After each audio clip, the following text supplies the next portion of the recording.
MC.News TV, je m'appelle Samuel, je suis avec Jean-Baptiste aujourd'hui dans une sandwicherie du centre de Jambes qui s'appelle l'Îlot d'Ago. Alors ensemble on fait un petit peu le tour de plusieurs commerces pour essayer de parler de la situation suite aux restrictions sanitaires et à toute la période qu'on vient de connaître ensemble à propos du Covid, savoir comment s'en sortent les commerçants. On a pu constater malheureusement qu'il y avait de temps en temps des commerces qui avaient des grosses difficultés, voire même qui fermaient complètement. Donc nous on s'intéresse ici à des gens qui sont prêts à nous rencontrer, avec qui on peut avoir une petite discussion sur ce qui se passe concrètement dans le cadre du commerce. Voilà, on est ici avec Benoît qui tient ce commerce depuis quelques années déjà. Je vais vous le présenter tout de suite. Et donc sans plus tarder, nous accueillons Benoît. Samuel, bonjour. Benoît, bonjour. Bon, on va se tutoyer parce qu'on se connaît. Hein, on se voit trois fois par semaine. À peu près, oui. Voilà, parce que moi je mange ici régulièrement. Tout à fait. Tout d'abord, Benoît, est-ce que tu peux nous parler de l'Îlot d'Ago ici quel est le commerce? Oui, alors donc l'Îlot d'Ago, c'est une sandwicherie traiteur. Je travaille ici avec mon épouse. Donc on travaille à deux, simplement à deux. En fait, on a des services de livraison. Des gens, beaucoup de clients, donc des bureaux avoisinants, des étudiants, des passants. Donc voilà, on est ici assez bien situé, donc avenue Jean Materne. Donc on a pas mal de passages et une belle visibilité, quoi. Voilà. Et tout est fait maison? Tout est fait maison. Je suis cuisinier à la base, donc automatiquement, toutes les préparations, c'est moi qui les prépare. On a aussi des formules couscous. Enfin voilà, donc comme ma femme est marocaine, elle est spécialisée donc dans ces plats-là. Donc on fait aussi des couscous à emporter. Et donc voilà, ça plaît aux gens. Voilà. Je confirme que franchement les sandwichs ici sont extra. Comment s'en sort le commerce pour le moment? Comment ça se passe? On ne peut pas le cacher que le commerce pour l'instant c'est assez difficile, enfin, surtout dans notre secteur, parce que en fait ce qui se passe, on a pu rester ouvert en effet pendant donc, le confinement. Le seul problème, c'est que les gens, les clients, une grosse partie de notre clientèle, les écoles, ils sont là que la moitié du temps, donc la moitié des élèves sont là. Un autre problème, c'est tous les bureaux qui gravitent ici autour du magasin, donc de la sandwicherie. C'est la région wallonne, beaucoup de bureaux donc, qui sont, eux, en télétravail, donc ce qui fait qu'en finale, on a une perte de 50% de notre chiffre d'affaires facilement, quoi. Donc les livraisons, on n'en a presque plus, donc c'est vrai que c'est difficile. Du coup, effectivement, les réouvertures progressives, elles ont ramené un petit peu plus de monde, mais il y a eu quand même des hauts et des bas cette année. Il y a eu des périodes aussi, moi je sais que pendant la période octobre-novembre, là, c'était vraiment fermé. Il y avait beaucoup de gens qui n'allaient plus à l'école, etc. Là, c'était vraiment une période tout à fait, super creuse, quoi. En fait, le plus difficile, c'était le premier confinement pour nous, parce que même si on pouvait rester ouvert parce qu'on faisait de l'emporter,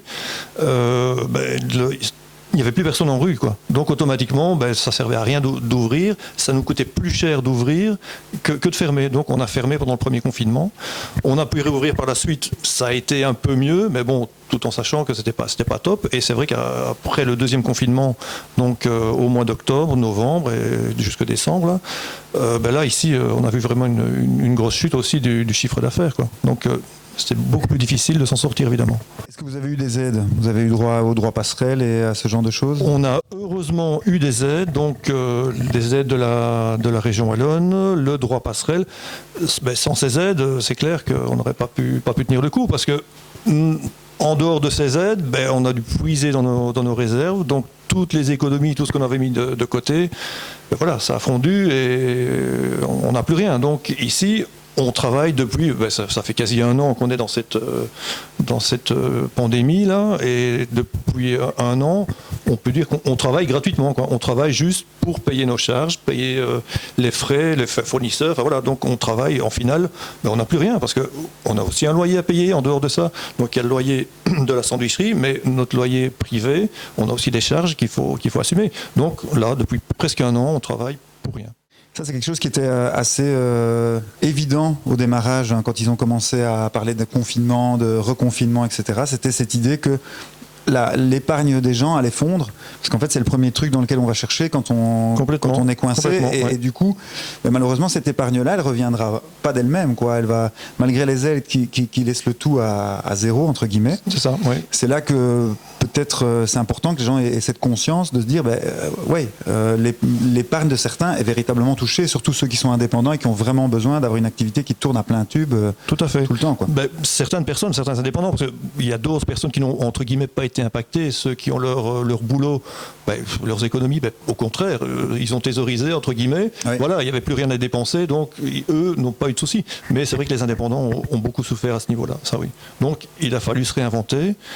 Et pour se réinventer, voilà, ici depuis le mois de septembre, j'ai créé un autre projet dans la sandwicherie même, qui est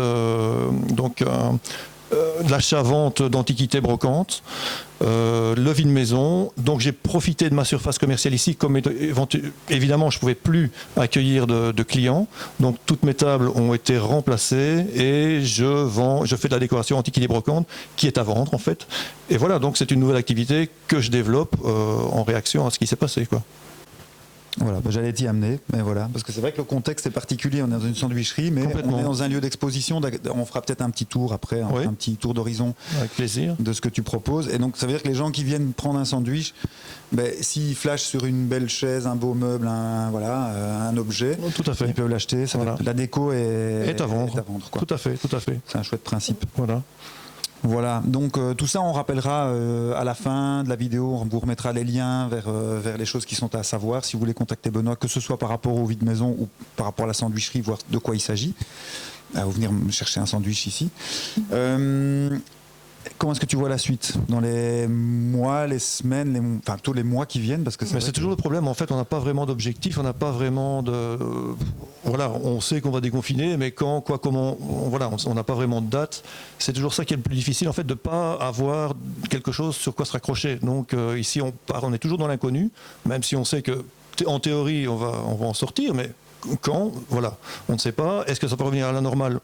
Il y a peu de chance, pas beaucoup n'y croient. De toute façon, voilà. En tout cas, ça va être long. Ça va être long.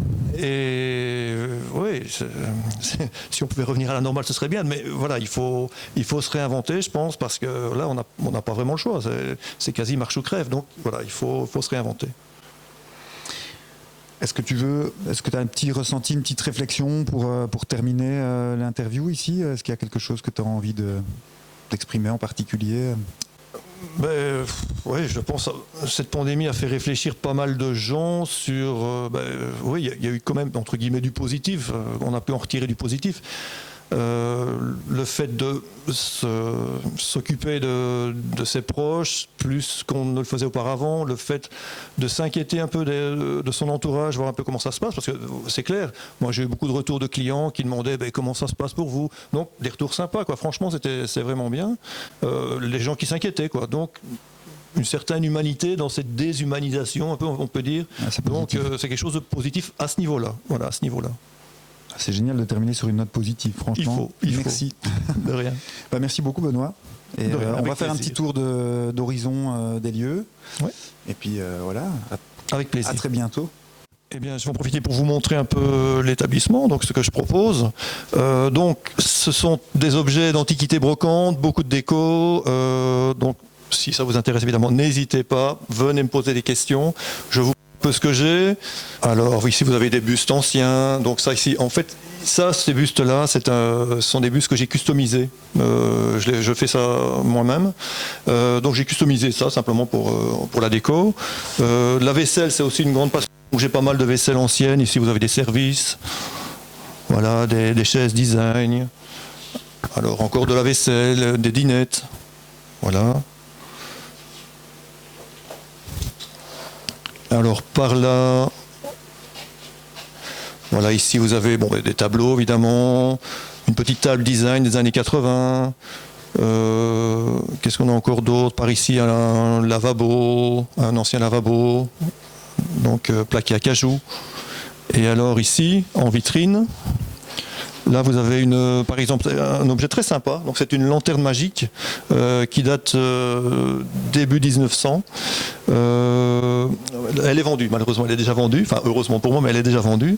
Avec cette lanterne magique-là, ce sont des plaques de verre, vous voyez, qu'on insère avec des photos. Donc des petites plaques de verre qu'on insère donc dans cette lanterne magique et qui projettent en fait simplement les décors. En fait, c'est du matériel didactique, ça. Donc on trouvait ça dans les écoles. Et donc les élèves, vous voyez, apprenaient des leçons et voyaient des choses comme ça. De la vaisselle encore, des vases. Voilà, donc pour ça vous avez une petite vue de ce que je vous propose. Donc n'hésitez pas, je fais des vides maison, des estimations, donc je sais passer chez vous, je me déplace sans problème. Et voilà, je sais vous expliquer ce que vous voulez. Donc j'ai aussi bientôt un site internet qui va arriver, donc sur pas la sandwicherie, mais l'ABC du grenier. Donc c'est la deuxième activité que je développe. Donc l'ABC du grenier, donc le site internet va bientôt arriver, avec évidemment les services que je propose, les objets que je vends, voilà. Donc ici, c'est évidemment la partie, je veux dire, sandwicherie, donc l'activité de base, avec tous mes comptoirs frigo, toutes les préparations, voilà, donc les tableaux de ce que je propose, toutes les préparations donc faites maison. Voilà, donc on a du potage tous les jours, potage frais. On a donc tous les sandwichs. Donc une grande variété de sandwichs. On prépare des couscous aussi, donc tout est fait maison. Tout est fait maison de toute façon. Donc voilà, on a des desserts aussi. Voilà, donc tout ce qu'on peut vous proposer. En tout cas, merci de votre visite. J'espère qu'on aura l'occasion de se voir bientôt. Et bonne continuation à tout le monde. Merci.